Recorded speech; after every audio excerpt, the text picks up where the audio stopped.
Uh, hey guys, what's up? Welcome to your 11th tutorial. And in this tutorial, I'm just kidding, I'm not going to do this whole tutorial in song.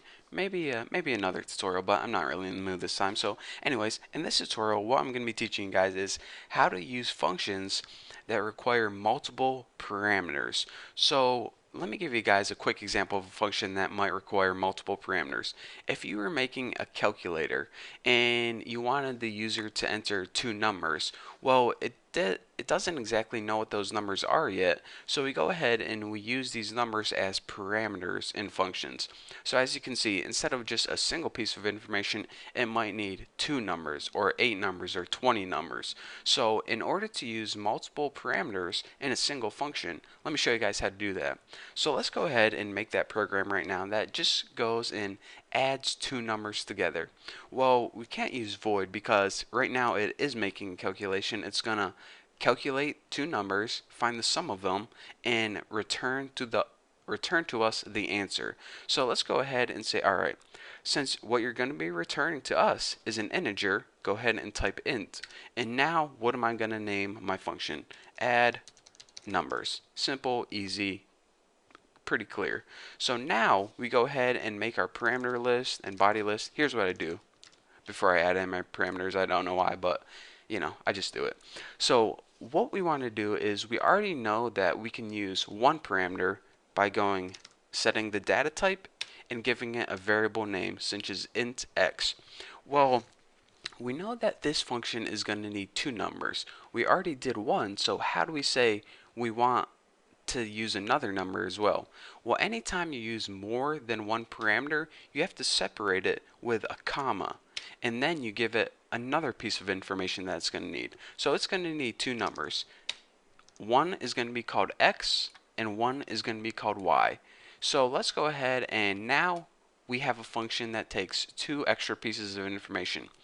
So we're going to be giving it two integers, x and y. So now let's go ahead and use those numbers somehow. So what we're going to be doing is, let's go ahead and make another variable called answer, and this is just equal to the values of x plus y. So say that the user passed in two numbers, 5 and 6. Well, what we're going to do now is say, alright, 5 equals x, 6 equals y, so answer equals 11. So once we have that answer calculated, all we need to do now is we need to return it. And this pretty much means give it back. So in order to return anything, you just go ahead and write return and then what you want to return. Well, just return the answer. So a return value is basically, once you make your calculation, the final calculation, that's what they get back. So in main, we return 0 because computer programs know whenever you get 0 back, this means that your computer program ran successfully. Well, for this one, we want to return the answer because that means that we calculated the answer, so that's what we're going to return back. So now, when we're using our function, we can just go ahead and print out that value using cout, and then go ahead and write add numbers, and then go ahead and write whatever numbers you want to add. And just like before, whenever we were creating our function, we had to separate these variables with a comma. Whenever we're using this function later on in our main program, we separate the values we're passing it in with a comma as well. So 43 is going to be equal to x, and 86 is going to be equal to y. So let's go ahead and build and run this and check it out. 129. Pretty cool, huh? So what happened is this. We said, alright, we want to print out the return value of this right here. So we can't just go ahead and do this because this is going to go ahead and calculate it, but it's not going to print anything out on the screen. So it actually made that calculation, but nothing's printing out. So in order to print that out, that's why we need that cout to print out the return value of this.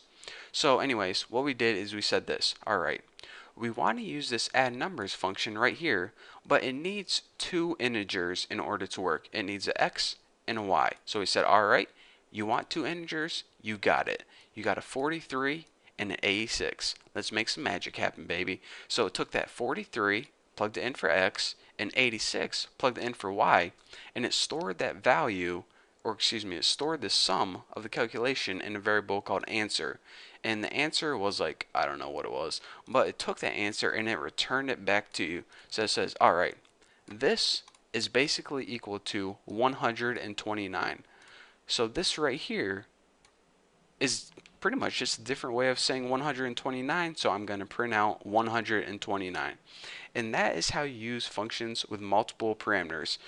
For example, if you wanted to add four numbers together, it would be the same thing: int x, int y, int a, int b, and then you just go ahead and use those values just like before. So plus a plus b, and then later on when you needed more information, 32, 43.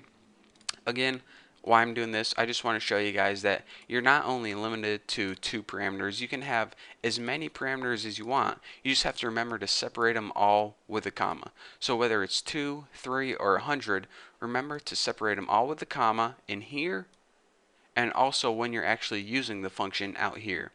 So now you understand the basics of what a function is and how to use multiple parameters, single parameters. You're pretty much a pro with functions now. So once you understand this, you're ready to move on to my next tutorial. So thank you guys for watching. Don't forget to subscribe, and I'll see you guys later.